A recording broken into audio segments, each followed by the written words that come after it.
के रहनुमा MQM पाकिस्तान अमीनुल हक से MD वाटर कॉर्पोरेशन ने मुलाकात की है, जिसमें उन्होंने कराची में कायम गैर कानूनी वाटर कनेक्शंस खत्म करने का मुतालबा कर दिया।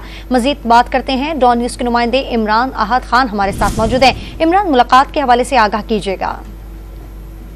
MQM पाकिस्तान और MNA है सईद अमीनुल हक, उनकी जानिब से MD वाटर कॉर्पोरेशन के जो MD है उनसे मुलाकात हुई, जबकि उनका ये कहना था MNA का अमीनुल हक का कि पानी की फराहमी और निकासी के हवाले से शहरियों को शदीद मुश्किलात का सामना है, जबकि शहर के बेहतर इलाके जिसमें बिलखसूस और टाउन पानी से महरूम है, जहाँ टैंकर के जरिए पानी जो है वो लोगों को पहुंचाया जाता है, जिसकी बड़ी रकम दी जाती है। जबकि उनका ये भी कहना है और टाउन में बसने वाले लोग पानी की बूंद को तरस रहे हैं, जबकि MNA अमीनुल हक ने वाज़ेह किया कि फौरी तौर पे जो है अगर इकदाम नहीं किए तो टाउन में जो पानी का मसला एक संगीन सूरत अख्तियार कर जाएगा। शहर के मुख्तलिफ इलाकों में गैर कानूनी कनेक्शन कायम है, जिनका खात्मा भी जरूरी है। जबकि उनका ये भी कहना था कि पूरे शहर में सैवरेज का निजाम धर्म भरम है। जबकि MNA अमीनुल हक ने वाज़ेह किया कि अगर वाटर कॉर्पोरेशन जो है फौरी तौर पर इकदाम करे तो शहर में पानी की फराहमी और सैवरेज का निजाम भी बेहतर हो सकता है। जी, बहुत शुक्रिया तफसीलात देने के लिए इमरान अहद खान आपका।